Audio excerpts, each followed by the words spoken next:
Ok. Entonces, vamos a empezar con algo que se llama redes neuronales en gráficas o en grafos. ¿Ok? Entonces, bueno.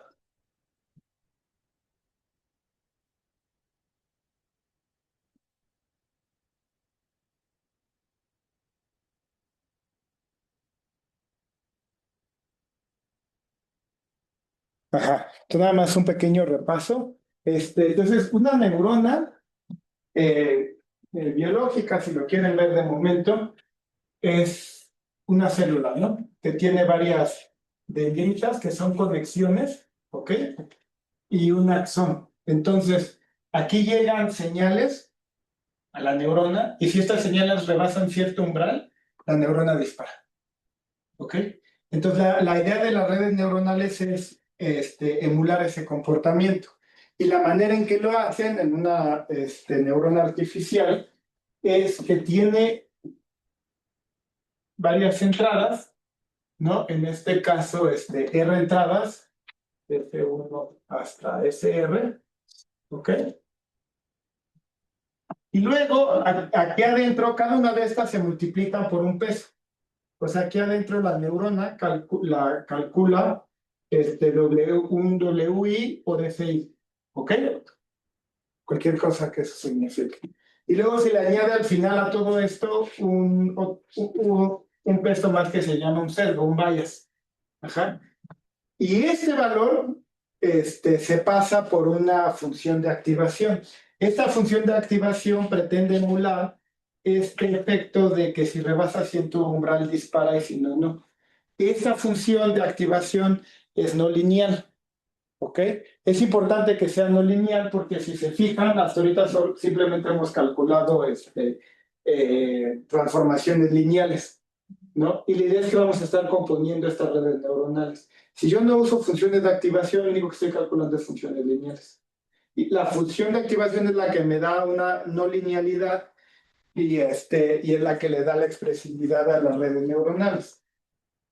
Ok, entonces hay muchas funciones de activación, unas son mejores que otras por diferentes razones, eh, pero todas pretenden simular ¿cómo se llama? Esta idea del umbral, ¿no? Por ejemplo, podemos usar la tangente, y este punto y disparo, ¿no? ¿Dónde es que quedó Relu? Bueno, está acá. Relu es cero, una vez que rebasa el cero, te regresa el mismo valor. Entonces, todo lo que sea menor a cero te lo baja a cero, ¿ok? Una de las propiedades importantes es que sean diferenciables, porque eso se usa para entrenar a la red neuronal, ¿ok? Bueno, entonces están estos ejemplos. Eh, en este caso, Relu, simplemente si es menor a cero la entrada, la manda a cero, y si es mayor a cero, te la regresa. ¿Ok? Esta es de las más usadas en redes neuronales. Bueno, ¿qué es una gráfica o un grafo? Es simplemente un conjunto finito de vértices, ¿ok?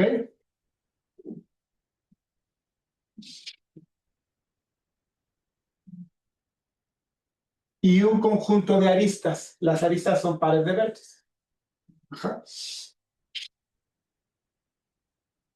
Pues, por ejemplo, este es una gráfica. Las gráficas se usan para modelar muchas cosas del mundo real, ¿ok?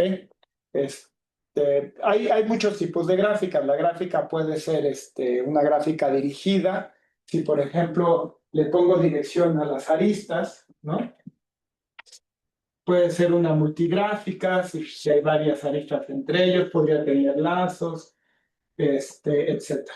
Ahorita vamos a hablar solo de gráficas simples, donde no tengo ni direcciones, ni tengo lazos, ¿ok? Puede haber información asociada a los nodos, puede haber información asociada a las aristas, ¿ok? Pues esa es una gráfica. Y nos gustaría hacer una red neuronal que de manera nativa trabaje con gráficas, ¿ok? O sea, que su input sea una gráfica y me conteste y me ayude a contestar preguntas sobre esa gráfica. Este, bueno, ¿cuáles son el asunto con las gráficas?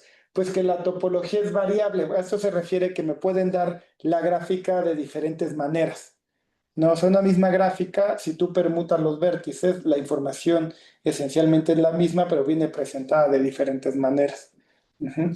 Puede ser enorme, o sea, puede ser una gráfica del mundo real, puede tener miles de millones de nodos, o sea, por ejemplo, si ustedes piensan, podrían hacer una gráfica con todas las páginas web del mundo, ¿no? Y unir dos, si hay un vínculo entre ellas, pues esa cosa tiene miles de millones de nodos, ¿no? O sea, por ejemplo, podrían hacer una gráfica de Facebook, ¿no? De quién es amigo con quién, ¿no? O sea, Facebook tiene igual miles de millones de nodos, ¿no? Podrían hacer una gráfica de las cuentas de Twitter, de quién sigue a quién, igual, o sea, esas gráficas enormes, ¿no? Podrían hacer una gráfica de Wikipedia, donde hay un vínculo si se cita a esa página o no. Una gráfica de citas, de artículos. Pues todas esas gráficas son enormes, eso es Ajá, los sectores de aviones, exacto. Sí, o sea, la red de transporte, o sea, ya en el mundo real estamos hablando de gráficas muy, muy grandes, ¿no? Y procesar eso con una red neuronal tiene sus propios retos. Ajá. Por ejemplo, un problema con redes neuronales es que nosotros normalmente entrenamos a la red neuronal con ejemplos. Por ejemplo, si queremos clasificar, ¿no? Le decimos, no, lo quiero entrenar para que me identifique pájaros. Entonces le doy imágenes de pájaros y digo, este es un pájaro. Y así, millones de ejemplos y la red neuronal los aprende a identificar. Pero ¿cómo le hago cuando solo tengo una gráfica? No utiliza latencia, no hace conexión. Ajá, o sea, pero cuando tengo una gráfica tan grande, pero solo tengo una gráfica de todo Internet. Sí, es un ejemplo. Pues. Ajá, no tengo un millón de ejemplos, ¿no? Yo tengo solo una gráfica. ¿Cómo entro en una red neuronal con una gráfica? A lo que decía de la matriz de adyacencia, ahorita lo vamos a mencionar. Entonces, bueno. Objetos que modelan las gráficas, pues, por ejemplo, sí, redes viales, no redes de caminos. ¿No? O sea, cuando abren Google Maps, pues sí, o sea, las calles de manera natural son modeladas con una gráfica. Las moléculas son modeladas con una gráfica. Yo puedo poner los átomos y puedo poner conexiones entre ellos, como en química orgánica, ¿no? Y a lo mejor me gustaría hacer problemas de clasificación, de determinar si una molécula es tóxica o no, ¿no? Por ejemplo, o si puede ser una medicina para cierto padecimiento o no. Es el tipo de cosas que me gustaría hacer con una red neuronal. Los circuitos eléctricos también de manera natural pues son gráficas, ¿no? Sí. Bueno, pero fíjense que por ejemplo aquí hay información asociada a las aristas también. Hasta un código es una gráfica. Un código de código. Y es con Python, es Python y su lenguaje de programación es un código. Sí, ahí hay una gráfica de dependencias, ¿no? De Sí. qué función llama cuál. Ajá. Sí, entonces ya que las empiezas a ver en todos lados, y hay mucha información ahí, y es lo que nos gustaría pues, trabajar, ¿no? Bueno, sí, lo que les decía, muchos datos se pueden representar como gráficas, redes sociales, todos estos ya se los dije. Mira que tú mencionaste programas, tokens sintácticos, cómputo, ¿no? Hay una gráfica de computación de cómo va siguiendo cada instrucción, si hay un branch, etc. ¿No? Nubes de puntos, o sea, por ejemplo, puede ser, yo tengo, vamos a ver el ejemplito, no sé, quiero modelar algún objeto físico, entonces puedo ponerle puntos y unir dos si están conectados, ¿no? Interacción de proteínas, etcétera. Bueno, el tipo de gráficas que puede ser no dirigida, dirigida, multigráfica. Aquí en el libro usan gráfica geométrica, pero realmente hay que tener cuidado porque en combinatoria gráfica geométrica tiene una definición muy específica que es una gráfica cuyos vértices son puntos del plano y sus aristas son segmentos de recta. Aquí más bien se refiere a que hay una información geométrica asociada, no a ese contexto, pues. Bueno, gráfica jerárquica, gráficas cuyos nodos son gráficas más grandes, ¿no? Son nodos de gráficas. Por ejemplo, aquí está, ¿no? Por ejemplo, aquí es una red social, ¿no? De amigos. Acá hay una red de citación, tal vez no se alcanza a ver, pero este es dirigido porque pues un artículo cita a otro, ¿no? Aquí hay otra red social, pero hay multiaristas, porque por ejemplo Erin pues ama a Alice, pero trabaja para Alice. O sea, puede haber más relaciones, pues que simplemente la de amistad puede ser dirigida, pero también puede ser como más información, ¿no? Nos puede interesar. Este,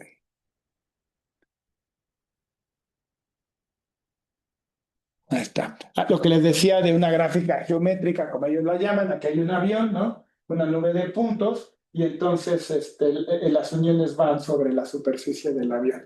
Eso es más como una triangulación en geometría computacional. Pero bueno, aquí hay una gráfica jerárquica, tenemos un cuarto, por ejemplo, con una mesa y una lámpara, ¿no?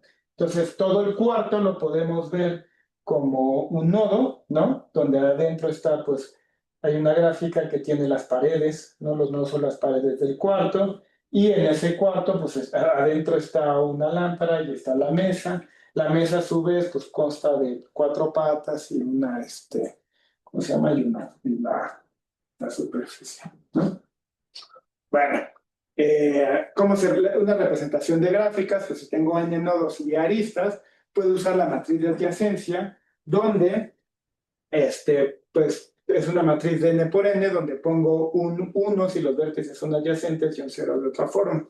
Es útil la matriz de adyacencia para razonar sobre la gráfica, ¿no? Pero en la práctica no es una representación tan buena porque puede, exacto, puede ser una matriz muy grande. Por ejemplo, una red social pues puede tener billones de nodos, ¿no? Y la gente tendrá a lo mejor 300 amigos en Facebook, no sé. Entonces, ajá, es sparse. Entonces, pues, no conviene representarla, pero sí es muy útil para razonar sobre la gráfica. Generalmente en gráficas ralas, sparse, lo que se hace es una lista de adyacencias. Simplemente listo quiénes son los vecinos de ese nodo. Pero eso es tema de algoritmos, ¿no? También, ¿cómo lo vamos a representar? Bueno, de momento la matriz de adyacencia, también va a haber una matriz de datos de nodos. Cada vértice va a tener una información asociada a un vector de dimensión D mayúscula, ¿no? De información asociada. Puede ser, a lo mejor si son personas, la edad, el sexo, el ingreso, etcétera. Pero generalmente esos nodos vienen con cierta información, pues. De la misma manera, las aristas también pueden tener su información asociada. ¿Ok? Bueno,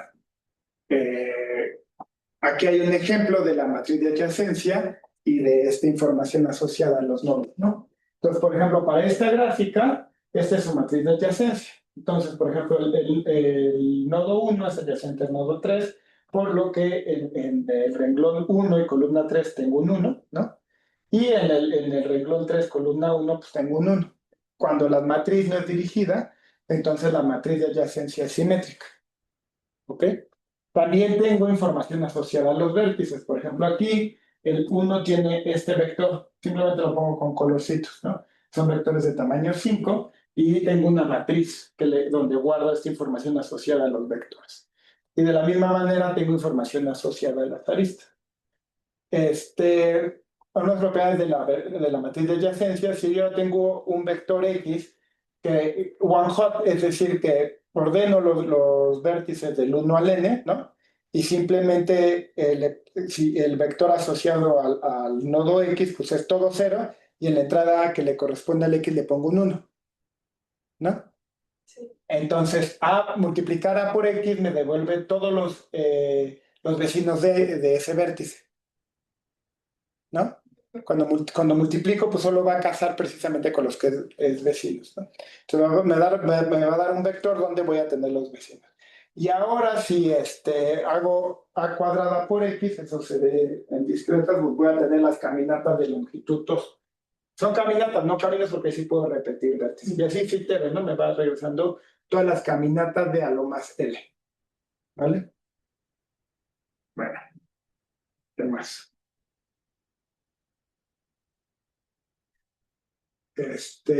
Bueno, lo que les decía, ¿no? Aquí está la gráfica. Aquí estoy poniendo el vértice 6, ¿no? Y este es A y este es A cuadrada. Entonces, si yo hago eh, A por X, aquí X es 1, 2, 3, 4, 5, 6, le pongo un 1 en el vértice 6, ¿no? Si multiplico A por X, pues entonces me va a regresar el vector 1, este vector que corresponde precisamente a los vecinos del 6, ¿no? Y si lo multiplico por la cuadrada, pues entonces me va a regresar el número de caminos de esa longitud, ¿no? Entonces, para A cuadrada, pues para ir va a haber el número de caminos hacia estos vértices, ¿no?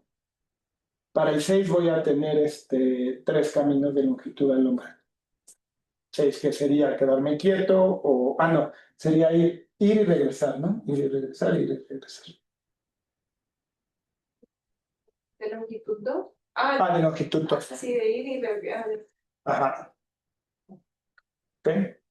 No, espera. Ya me confundí aquí. O sea, pero no importa si aparece un... ya. El número que aparece en el vector es el número de caminos que puedo realizar. Ajá. Longitud 2 a ese mismo vértice. Exacto. Entonces, por ejemplo, del 6 al 2 hay un camino de longitud 2, ¿no? Sí. Pero del 6 a sí mismo hay 3 caminos de longitud 2 porque voy para acá y me regreso, voy para acá y me regreso, voy para acá y me regreso. ¿Sí?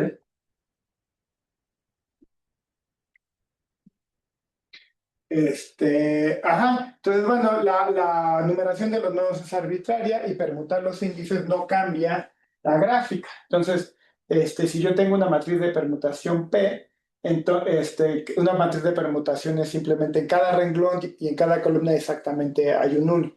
Si tú la multiplicas por una matriz cuadrada, sería equivalente a permutar las columnas pues, y los renglones, ¿no? Entonces, si yo tengo la matriz de adyacencia, ¿no? A y la multiplico por la transpuesta de la matriz de permutación y por P, eso me da una prima, que esencialmente es la misma gráfica. Entonces, todo lo que yo haga con redes neuronales debe ser indiferente a las permutaciones, no debe de depender de cómo me estén dando el orden en que me den los vértices, que eso hay que tenerlo en cuenta. No debe de depender de elección de cómo los etiquetas. ¿Ok? Entonces, bueno, aquí simplemente hay un ejemplo de la misma gráfica, pero con permutaciones, ¿no? Por ejemplo, aquí el nodo 2 y 1, el 1 se pasa al 3, ¿no? Y la matriz de adyacencia, pues, tiene esa permutación, ¿no? Entonces, el 1 pasa al 3, el 2 pasa al 1, y etcétera. Simplemente se aplica una permutación, a la matriz de adyacencia, de la misma manera la información asociada a los nodos pues queda permutada, ¿no? Bueno, que las gráficas, las redes neuronales en gráficas, entonces, de momento lo voy a ver como en abstracto, toman los embeddings de los nodos, o sea, la información asociada, ese llaman embedding, a cada nodo, la matriz de adyacencia y lo pasa por capas de esta red neuronal. ¿Ok? ¿A qué me refiero por capas? Bueno, las redes neuronales generalmente se tiene una entrada, ¿no? Que se pasa a estas neuronas, ¿ok? Bueno, esta entrada puede ser ¿cómo se llama? Verás.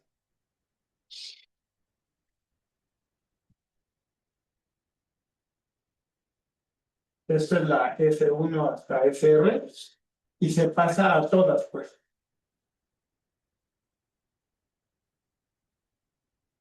¿Ok? Y esto es la capa 1, es la capa escondida 1.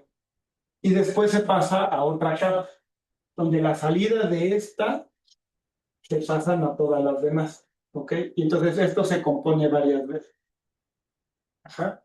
Ahí hay detalles que se ven, por ejemplo, a veces se conectan todas contra todas y se hace de manera lineal, ¿no? A veces no, porque eso son demasiadas conexiones, solo se conectan con algunos. Vamos a ver un poco más sobre eso. A veces, por ejemplo, hay conexiones residuales que se llaman, o sea, esta información se pasa a capas posteriores, ¿ok? Ajá, y a veces se regresa, sí. Pero generalmente lo que vimos fue siempre como hacia adelante. Ok, pero no solo lo menciono porque hay variaciones dentro de estas maneras de hacerlo. Entonces, de momento simplemente voy a hacer estas capas de, de, de, de- de neuronas, pues, de la red neuronal. Y la información relevante es que va a depender de los nodos de entrada, de la matriz de adyacencia, y estos son unos pesos. Estos son los pesos que multiplican a todas las entradas, pues. Y estos son los pesos que se aprenden durante el entrenamiento. La red neuronal está descrita por los pesos, los Ws que pinté al principio. Y esos son los que se van optimizando por algo que se llama descenso por gradiente. Entonces, generalmente uno escoge esos pesos de manera aleatoria, ¿no? Y se compara contra un conjunto, en un conjunto de entrenamiento, qué tan cerca está de la verdad. Y se busca la dirección donde mejora esa comparación, mejora lo más posible. Que eso es como a grandes rasgos, descenso por gradiente. Ok. Bueno, ¿qué es esto? Ah, sí. Por ejemplo, aquí podría yo pensar en, voy a clasificar la gráfica, ¿no? Entonces quiero que esta gráfica que me diga, la voy a clasificar en ciertas, no sé, o sea, puede ser si es tóxica la molécula, ¿no? Si se representa una molécula. Entonces llega la gráfica, cada nodo tiene su información asociada. Aquí puede ser, por ejemplo, si es un carbono, si es un oxígeno, etcétera, ¿no? Esto se pasa por la red neuronal y al final cada nodo va a terminar con una serie de pesos. O sea, los pesos con los que entra se van transformando en la red neuronal y se van pasando a las siguientes capas. Al final se combinan estos pesos, por ejemplo, se pueden sumar todos o se puede tomar el promedio y luego en base a eso se hace otra capa más para clasificarlo. La idea siempre es agregar toda esa información, ¿ok? Y te puede decir, pues esto es de clase 1, clase 2 o clase 3, ¿ok? Lo puedes decir con probabilidades. Es la Ajá, que puede ser clase de uno. exacto. Se hace un vector de probabilidades. Ajá. Que se llama, ¿qué es? Softmax, creo. Ajá, entonces, exacto, esa es la manera correcta. No te dice uno, pero te da un vector, ¿no? Y pues entonces puedes fijar en el más probable. Ujú. Otra puede ser que yo quiera clasificar los nodos. Por ejemplo, hace tiempo fui a hubo un evento de NVIDIA y justo estaban presentando su suite para esto pues para procesar el software para procesar redes gráficas, o sea, con CUDA y demás. Y lo estaban usando ¿dónde era? No me acuerdo si en Visa o en compañías para detectar fraudes, transacciones fraudulentas. Entonces tú podías, o por ejemplo en los bancos les interesa hoy en día, sobre todo en México, detectar narcos o terroristas o lo que sea. Entonces tú querrías detectar si un nodo es con la información que tiene, ¿no? Del nodo, con quién se está relacionando, si es un narco o no, si es una... Entonces tú aquí quieres clasificar a los nodos, ¿no? No a la gráfica como sí, sino a los nodos. Otro es, por ejemplo, tú quieres predecir si debería de existir o no una cierta lista. Ajá, esta es clasificación de nodos y otro es predicción de aristas. Con información parcial, yo quisiera saber si hay una arista o no entre ellos. El ejemplo más claro de eso es en Facebook cuando te recomienda gente que probablemente conoces. Ajá. Sí, entonces Edge Prediction es una... eh, sí, ese lo vemos todos los días, pues. Es que este de parece como si fuera cluster, ¿no? Pero ¿cuál sería? En Low Classification podría ser los clusters. Podrías buscar subgrafos ahí. Sí, ahí hay algoritmos ya, por ejemplo, en clustering, ese ya se trabaja con algoritmos, por decirlo así, tradicionales, ¿no? Hay detección de comunidades, hay ese tipo de cosas. De hecho, con Graph Neural Networks puedes tener los embeddings y luego lo puedes pasar a un KNN o algo así. O sea, ahí generas los embeddings, porque la diferencia de estos de Graph Neural Networks con un Neural Network normal es que aquí estás metiendo relaciones, ¿no? Ajá. Mientras en un tabular solamente tienes conexiones entre variables y ahí tienes conexiones entre observaciones dentro de las variables. O sea, Sí, es que aquí, ajá. tienes relaciones y eso es lo que tiene mayor relevancia Sí. que en datos tabulares. Sí, sí, es que tú puedes montar una neural network con los datos que tienes en bruto, pero de alguna manera aquí de manera nativa estás metiéndole la relación, la estructura de la gráfica y usar eso ¿cómo se llama? Para clasificar o lo que quieras hacer y lo importante es eso, la estructura de manera nativa, que también tiene implicaciones en el diseño de la red neuronal. ¿Ok? Entonces, bueno, lo que les acabo de decir, ¿no? Hay tres categorías principales, tareas a nivel de gráfica, clasificar gráficas, bueno, tareas a nivel de nodo, clasificar nodos, ¿no? Predicción de aristas, ¿no? Esas son como las tres tareas que podríamos pensar. Aquí te lo voy a poner. Ok. Eh, bueno, vamos esto lo saqué de otras clases, tal cual, o sea, copié las transparencias. Piensen en clasificación, ¿no? ¿Qué pasa en clasificación?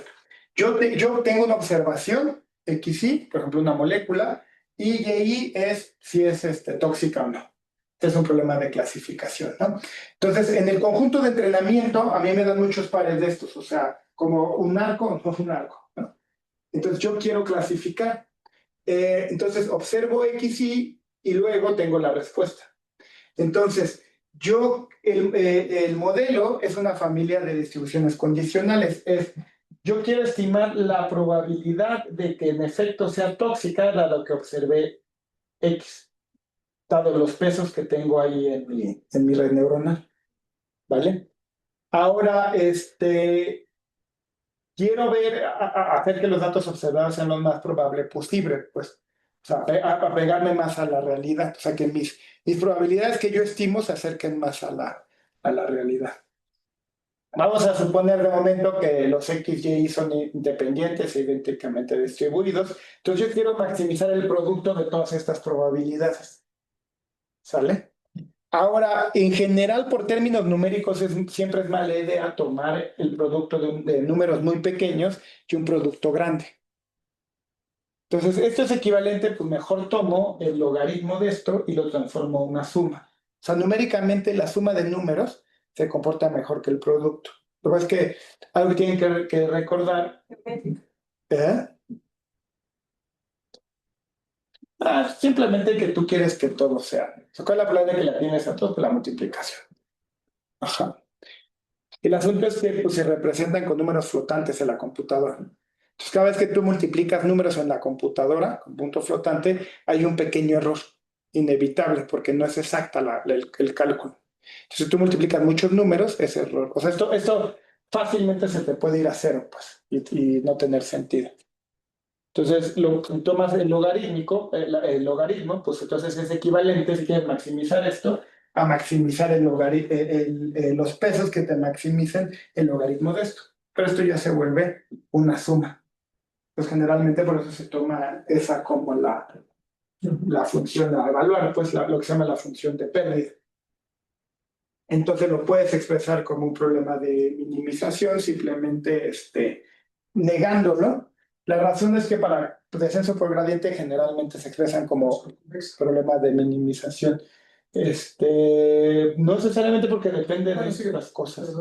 De hecho, generalmente la superficie donde se optimiza es muy no convexa.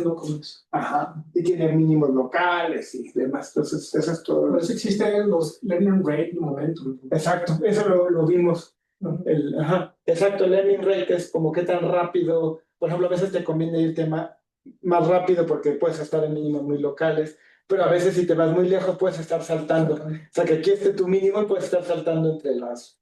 Nunca converge a... Ajá.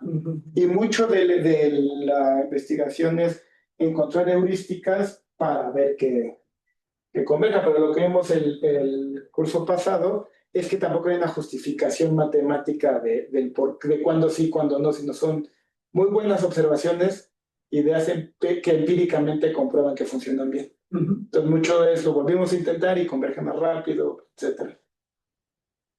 También no sé qué tan fácil sea hacerlo matemáticamente, pues, porque estamos hablando de funciones que pueden tener millones de variables hoy en día, ¿no? Pues se optimiza el parámetro, ¿no? Pues sí. Después. Pero pues ya estamos, por ejemplo, los últimos modelos de lenguaje tienen trillones. Trillones. Entonces, esa cosa es, no sé. Sí. Hay trabajo teórico en ejemplos de juguete, pues. Artificialmente lo acotas y tratas de entender ahí por qué sirve, por qué no. Entonces, bueno, la función de pérdida simplemente va a ser tomar el negativo de esto y minimizarlo. Esto se llama la log-verosimilitud negativa, ¿no? Bueno, supongamos que las únicas salidas son 0 y 1, ¿no? Entonces podemos usar la distribución de Bernoulli con parámetro lambda, ¿no? Donde la probabilidad de que y es igual a 1 es lambda y la probabilidad de que sea 0 pues es 1 menos lambda. Entonces, en este caso la probabilidad es 1 menos lambda a la 1 menos y por lambda, donde y es el resultado, ¿no? Entonces, si es 1, pues me debería de dar lambda y pues en efecto, ¿no? Esto se vuelve 0, esto se vuelve 1. Si es 0, me debería de dar 1 menos lambda y pues en efecto. ¿Okay? Bueno, para clasificación binaria, al final, pues la red neuronal me va a escupir un número, ¿no? Un número real, pero no, yo quiero transformar eso a una función, a una probabilidad, es un número entre 0 y 1. Entonces, generalmente el último paso que se hace es pasarla por una sigmoide logística que se llama, que es esta función, ¿no? que va del 0 al 1. Intuitivamente como que capta, ¿no? La idea. O sea, si estás muy por acá, pues lo más seguro es que no sea. Y después de cierto umbral, pues ya tiende a 1. ¿Ok? Bueno, la función de pérdida, donde en efecto al final la salida de la red neuronal la pasa por la sigmoide, ¿no? Y comparo con la verdad, que es esta Y1. O sea, la X1 pasa por la red y me va a escupir esta F de X1, que la va a pasar por la sigmoide y esta es la probabilidad y es la que trato de minimizar, ¿no? Aquí hay un ejemplo de clasificación binario de juguete, donde la X va entre 0 y 2, y este es los hipotéticos, ¿no? Resultados que me da la red neuronal. Al pasarla por la sigmoide, pues ya me lo transforma en probabilidades, ¿no? En probabilidad de que sí sea lo que esté en gris y de que no sea pues, lo que esté en azul. Ok, bueno. Lo que les decía, a nivel de gráfica, para si una molécula es tóxica, entonces los embeddings de salida se combinan. O sea, al final de la red neuronal, yo voy a procesar la gráfica y me va a escupir vectores asociados a cada nodo, pero después de que ya pasaron por toda la red neuronal. Todos esos vectores se pueden, por ejemplo, combinar, ¿no? Podría sumarlos o podría promediar todos esos valores. Pues simplemente los tomo y los promedio. Ajá. Tomas lo multiplicas por un cierto peso, ¿no? Y le aplicas la sigmoide y ese es tu resultado. Ese se le llama concatenation, ¿no? La concatenación. Y se supone que debe ser invariante porque como si fuera una concatenación con una función no invariante, tendría un problema, ¿no? Porque sí. si permutamos antes... Exacto. Por eso, si tomo el promedio de todos los valores, no importa que tú permutes. Sí. Ajá. Eso es importante que sea invariante bajo permutación. Como matemáticos, se nos parece un poco idiosincráticas estas elecciones, ¿no? Lo que aprendimos el semestre pasado es que realmente no importa mucho qué hagas mientras la información fluye hacia adelante. mientras interactúen entre ellos con sumas y demás, como que la red neuronal encuentra la manera de hacer que eso tenga sentido. Entonces ves cosas como, pues pega los números. No, pues súmalos. Pues multiplícalos. O sea, pero ¿por qué? O sea, ¿qué información va ahí? ¿Quién sabe? O sea, al final también ese es el problema. O sea, funciona, pero no sabemos por qué. Black box, ¿no? Digamos. Ajá. El chiste es que la información se vaya agregando. Bueno, tarea a nivel de nodo, aquí es igual, por ejemplo, cuando queríamos clasificar la nube de 3D como si estaban, por ejemplo, en las alas o en el fuselaje, ¿no? Eso puede ser un problema de donde el avión, yo quiero que me digas cuáles son las alas y cuáles son los fuselaje usando la gráfica, ¿no? Bueno, es igual, solo que aquí voy a tener un vector de probabilidades asociado para cada nodo, una probabilidad, ¿no? Y es igual, lo pasas por una sigmoide, pero aquí es vector entrada a entrada, pues. ¿Ok? Lo de predecir si existe una arista, pues igual, al final, voy a tener una cierta probabilidad de que M sea adyacente a N, ¿no? Y es lo mismo, o sea, aquí voy a tomar, por ejemplo, los pesos asociados a este nodo, los pesos asociados a este nodo, tomo el producto punto y eso lo paso por una sigmoide. Ajá, simplemente como lo que les decía, como una manera de poder agregar estos datos. Eso me va a decir si la supuesta probabilidad de que sean adyacentes. O sea, al final como que no importa mucho qué elecciones hagas, sino que hagas que los datos como que se abren los unos a los otros y la misma expresividad de la red neuronal como que se encarga de ello, pues. Es como muy distinto a cómo pensamos normalmente los problemas, como que los diseñamos como de abajo hacia arriba, pues. Por allá llegues más, ponle la red neuronal y esta se va a encargar de alguna manera de darle sentido. Que sí es un poco frustrante como matemático porque tú dices, bueno, ¿por qué? Pues, quién sabe, funciona ahí y ya. Ajá. ¿Qué es esto? Ah, sí, es que ok. Esto es un ejemplo de ya más entrando en materia de cómo se usa para gráficas. El curso pasado vimos algo que se llama redes convolucionales. Bueno, en las feed-forward networks y completamente conectadas, cada capa se conecta con todas las demás, con todas las neuronas. Pues todas las salidas de aquí van a todas las de allá. El problema es que si esto tiene tamaño n y esto tiene tamaño n, pues aquí vas a tener n por n conexiones, ¿no? En una imagen, tú de manera natural tienes esto dividido como en un grid, ¿no? De píxeles. Pero tú realmente no quieres que se hable, la información de este píxel de momento se hable con la de este otro píxel, ¿no? Ahora, si tú quieres identificar un pájaro en la imagen, tú no quieres que dependa de la posición en la imagen donde está. Si el pájaro te aparece aquí o acá, tú quieres que la red lo encuentre. Entonces, en las redes convolucionales se usa la información geométrica, por así decirlo. Entonces, la información para calcular digamos, solo o sea, lo voy a pasar por una red neuronal, pero para la siguiente capa, por ejemplo, solo voy a usar la información de esta vecindad. ¿Ok? No de toda, pues no voy a hacer lo que estoy haciendo aquí de todos contra todos, sino voy a ir moviendo esta como ventana con exactamente los mismos, con una convolución, convolucionales, con exactamente los mismos pesos. O sea, los pesos que aplico aquí son los mismos que aplico en todos. Esto lo puedo ir iterando varias veces y de esa manera ir agregando más partes más grandes de la gráfica, de la imagen. Esta misma idea es la que se va a usar para Graph Neural Networks. No voy a tomar todos los vértices contra todos, sino voy a tomar cada vértice solo con sus vecinos, que es lo que me interesa. Y generalmente eso va a ser mucho menos porque lo normal es que en una gráfica puede tener, las gráficas de la vida real son raras, son esparsas. No tiene 1 millón de amigos, tiene 300 amigos, ¿no? Entonces, se va a usar los mismos pesos para cada vértice y se va moviendo sobre todos los vértices y para cada conexión.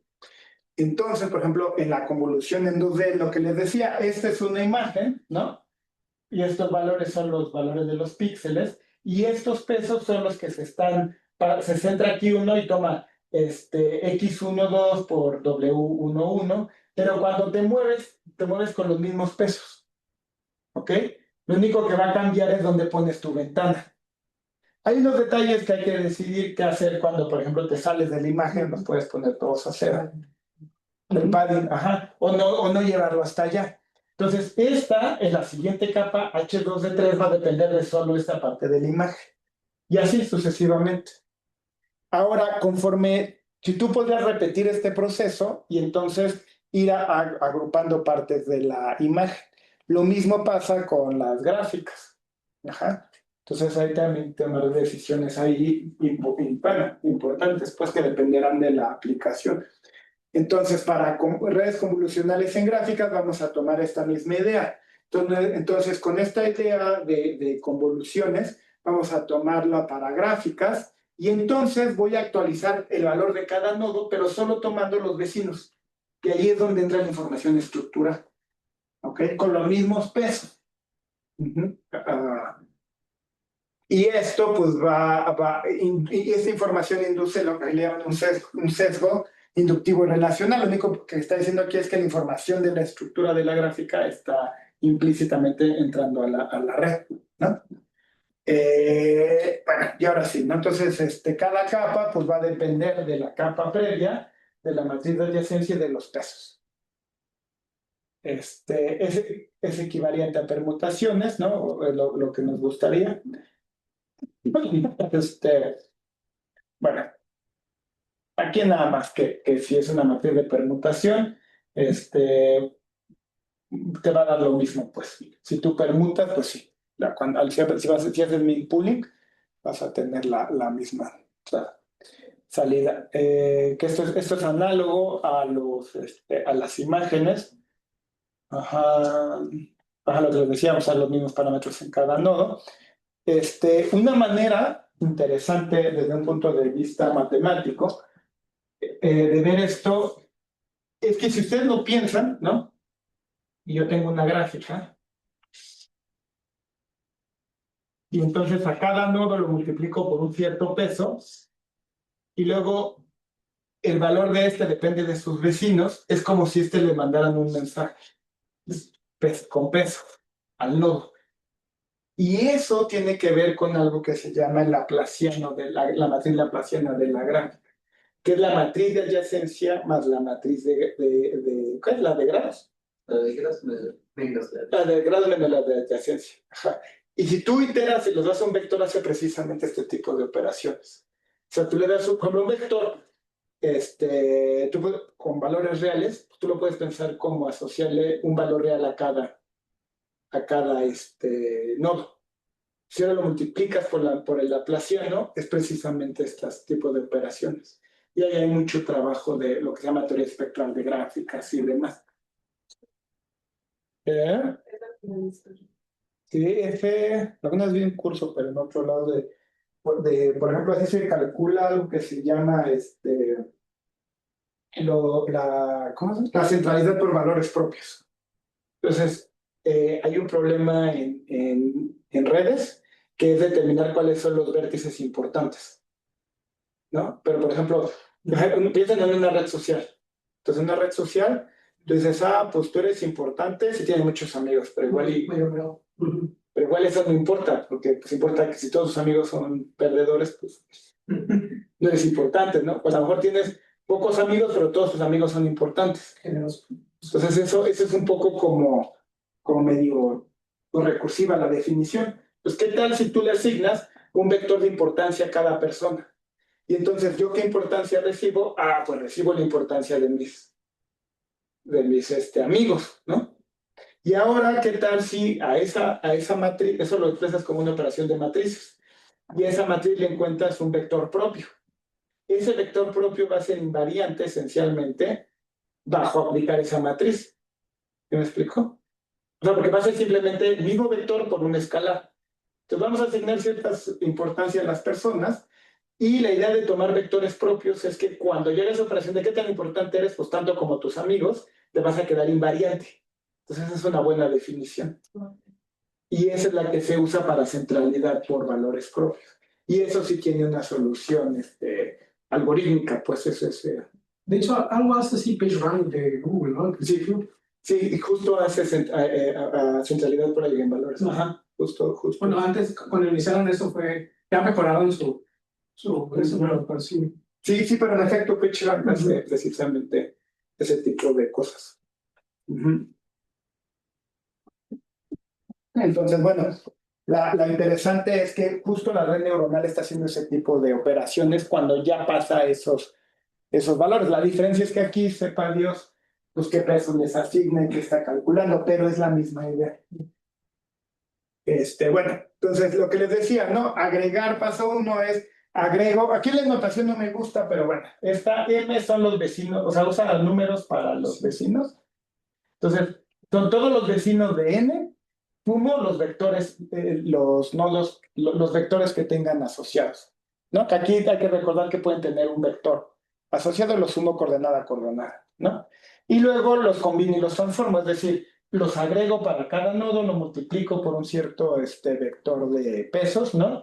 Y luego esa información, por ejemplo, podría tomar el vector previo, multiplicarlo por otro valor, o sea, es como el mismo valor que ya tenía, o sea, los vecinos más lo que yo tenía, y le agrego un sesgo y eso lo paso por una función de activación. Ahí sería vector a vector.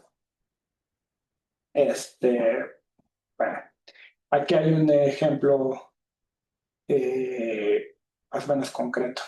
Entonces, aquí hay una gráfica, cada vector tiene cada nodo tiene un vector asociado, lo paso por las capas, ¿no? Entonces, H1, pues en este caso, va a ser voy a tomar los vecinos, voy a sumar los vector a vector, los voy a multiplicar por un peso, es el mismo peso para todos los nodos, ¿no? Y luego voy a tomar el peso previo, ¿no? Vector a vector del mismo, lo voy a sumar y luego le voy a pasar un peso, va a sumar un peso y lo voy a pasar por una función de activación. Este sesgo y estos pesos son los que aprenden en el entrenamiento de la red neuronal.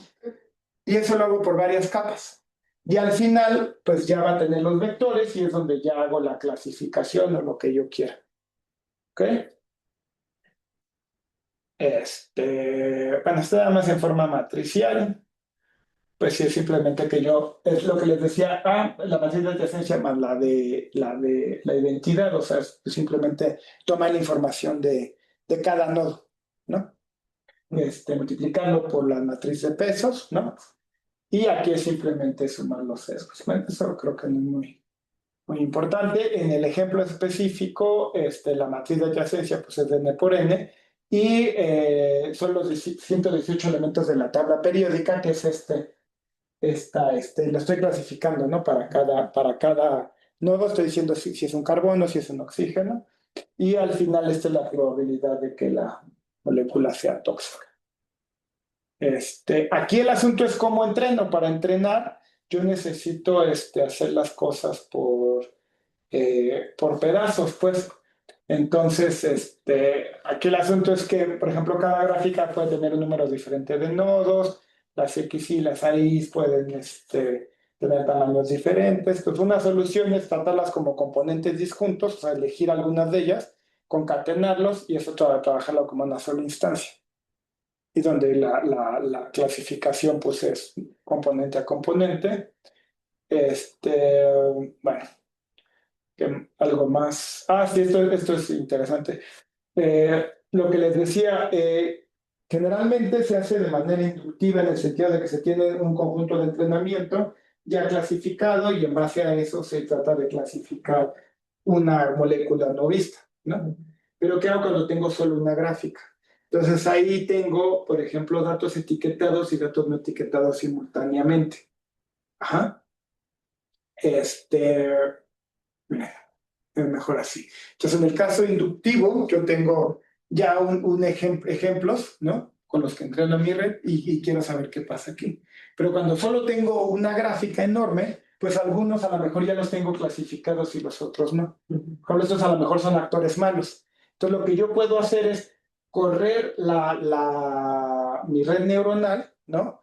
para tratar de clasificar los que ya tengo, ¿no? Y al final compararlo con lo que yo ya sé. Y esto simplemente era la clasificación. O sea, yo tengo algunos etiquetados y entreno mi red neuronal, pero sobre los que tengo etiquetados. Y al final, pues escupo lo que sea que me dé la red neuronal para esos.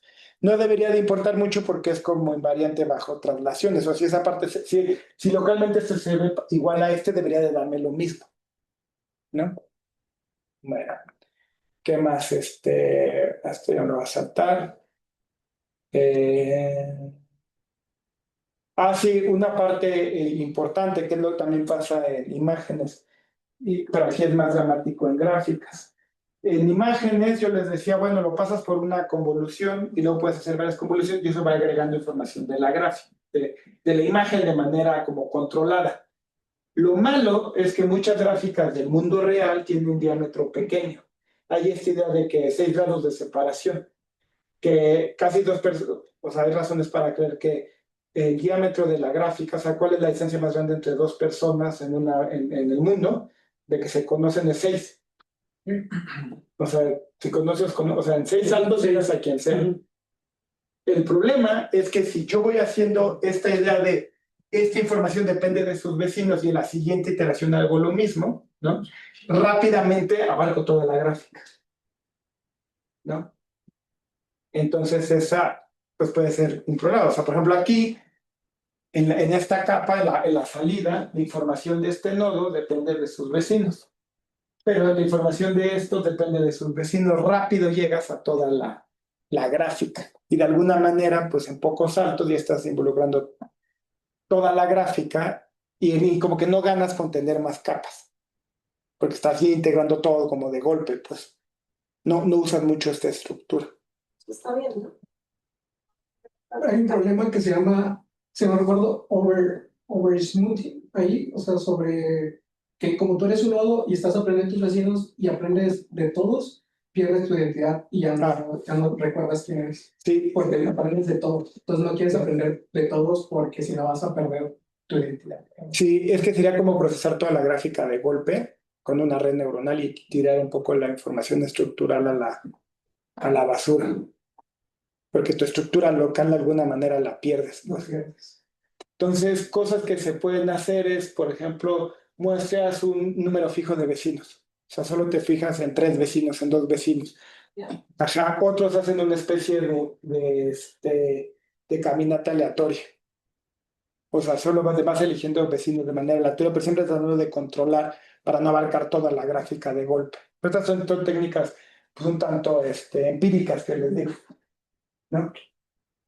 Para sí, o sea, se imagina uno qué podría funcionar y se prueba.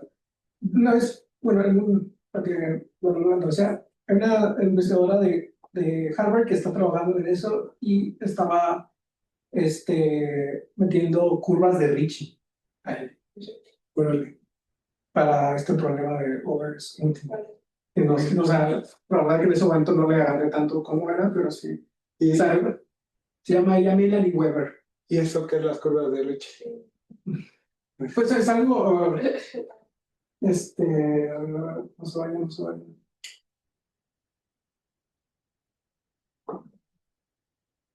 A mí lo que me suena, pero es de oídas, es de estos de los Ricci Flows y pues es lo mismo. Sí, es una forma de medir cómo se curva un espacio, una variedad econométrica. Pero no en una dirección exacta como la curvatura estacional, sino promediando la curvatura sobre muchas direcciones alrededor de un vector. Ok. Sí, hay muchos trabajos donde incluso he visto cosas así de la topología con espacios topológicos y demás. Y sí es cierto que tanto... Bueno, ahorita los artículos están teniendo un buen de citas. Pues sí, y se te pueden hacer redes neuronales, sí.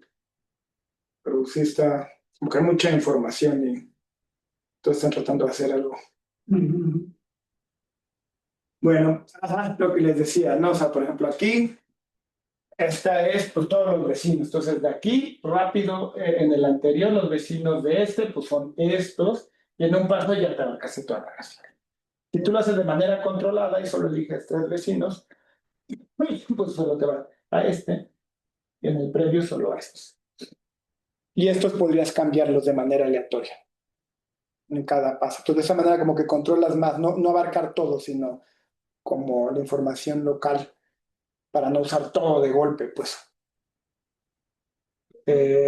Otra cosa que se usa es graph partitioning, que es para no dejar que crezca la gráfica, se parte la gráfica en pedazos, ¿no? De alguna manera. O sea, por ejemplo, aquí se podría quitar algunas aristas y hacerlo en componentes conexas y trabajar cada una por separado.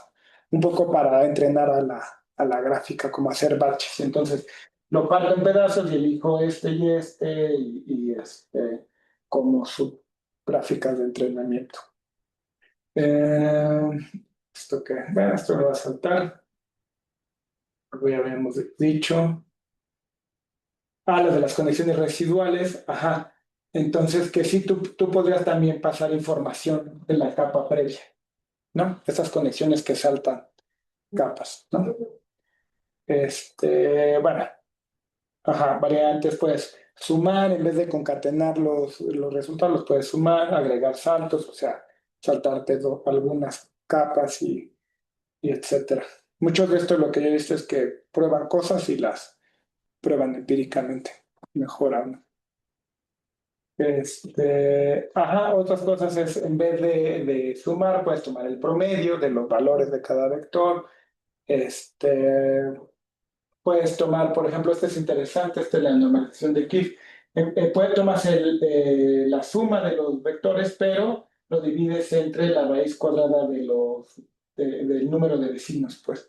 La idea es aquí que un nodo, con muchos vecinos, pues te deberían de proporcionar menos información. No son tan especiales, pues, como un nodo con pocos vecinos. Como que castigas el hecho de que esté conectado con todos.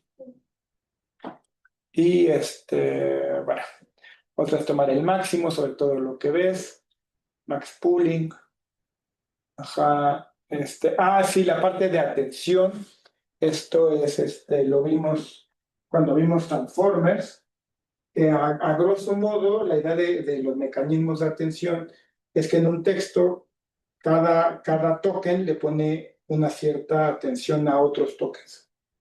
Y la manera en que lo trabajan a grandes rasgos es, mejor saltar a la imagen, es en atención.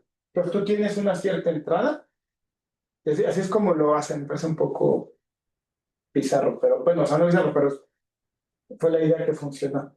Entonces cada vector lo transformas a ciertos valores, o sea, lo multiplicas cada vector por un cierto peso, las agregas un cierto, esos son los valores. Luego, cada uno de estos va a tener un query. Un query es simplemente un vector, puede empezar lo que yo ando buscando. Y una llave que es lo que yo doy. Esa es la intuición, pero, o sea, nadie le dijo a la computadora que lo hiciera así. Simplemente calculo dos vectores distintos. Luego estos se toman producto punto. La idea es que lo que tú andas buscando y lo que yo doy, si te interesa, deberían de coincidir como en la dirección. Entonces tomas el producto punto, porque entre más vayan en la misma dirección, eso va a ser mayor. Si son ortogonales, no tienen nada que ver. Entonces, este producto punto, como que esa es la atención, es que tanto es una matriz, le debe de poner atención a este de acá. Esto depende de qué tanto le da lo que él anda buscando. Luego, ese producto punto se pasa por un softmax, o sea, como de probabilidad de sí le debes de poner atención a ese cual. Y eso se multiplican por los valores. Ajá, ese es como el mecanismo de atención. Entonces, bueno, otra variante que se ha puesto es en una red neuronal de gráficas, pues tú simplemente tienes la entrada, le pasas por unos pesos, tomas la matriz de adyacencia y esta información la integras como habíamos dicho, ¿no? O sea, depende de la matriz y la adyacencia. Pero aquí se usa un mecanismo de atención como en los transformers, pero va a depender de la matriz de adyacencia. Es como atención en transformers, pero solo a tus vecinos. ¿Cuál es el vecino más importante? Ajá, exacto. Como a cuál de ellos le tienes que poner atención. Uh-huh. Y eso ya se pasa por la función de activación. Y sea, attention podríamos decir que si lo comparáramos contra un PageRank, de poner mayor, o sea, si pudiéramos hacer un PageRank en mis vecinos, ¿qué sería mejor? O sea, si pudiera poner mayor prioridad a mis vecinos, ¿qué sería mejor, un attention o un tipo PageRank? Se podría aplicar eso, ¿no? También, o sea, y ver Yo creo que un attention, porque un PageRank es algo global. global. Y la idea de la attention es que también te lo que a ti te interesa. Ok. Esa es la parte del query. Tú tienes algún interés y ves con cuál, y esta ya ves con lo que casa. Lo vimos en el curso porque, o sea, la razón por la que los transformers funcionaron tan bien, que es ese mecanismo de atención, es que, por ejemplo, en un texto, por ejemplo, Sí, ajá, o sea, a lo mejor la palabra el rey de chocolate, bla, bla, bla, sí. y después te refieres a él, mucho después, esa la longitud varía. Entonces, ¿cómo sabes que este se refiere al de acá? Y eso te lo resuelve los mecanismos de atención. Entonces, esta cuate le va a hacer caso al de acá. Y eso depende de ti. Entonces, sí sería distinto porque en algo como PageRank sería una propiedad global y entonces es tan importante en toda la red. Pero ¿a quién te interesa a ti? Pues quién sabe, pero eso es tu query. Y tus vecinos ves cuál casa, al que le tienes que poner más atención a este o al otro dependiendo de su propiedad. Sí, todo esto se ve como muy, yo me dejé un poco como satisfecho del seminario, pero decido con esto poder darlo, el no ver los ejemplos concretos. De hecho, hay un paper que se volvió así más famoso en el Machine Learning que se llama Attention is All. Exacto. Sí, ese fue el que inició todo el relajo que estamos viviendo ahora. Porque es el Attention Unit es donde introducen la arquitectura de Transformers. Y entonces el GPT Generative Predictive Transformers. Entonces esa fue la que inició todo. Y después de eso ya que salió, creo que fue 2018 algo así. Y luego salió ChatGPT, bueno, ya el mundo cambió. Bueno, esto es fácil, es para procesar aristas, pues simplemente usas la gráfica de aristas. Y la gráfica de aristas es simplemente pones un vértice por cada arista y unes dos aristas y inciden en un mismo vértice. Pero la única observación es que para trabajar con aristas, pues usas la gráfica de aristas. No le veo mucha pista, pero bueno. Y ya, sería todo. ¿Hay dudas, comentarios? No. Voy a parar la grabación.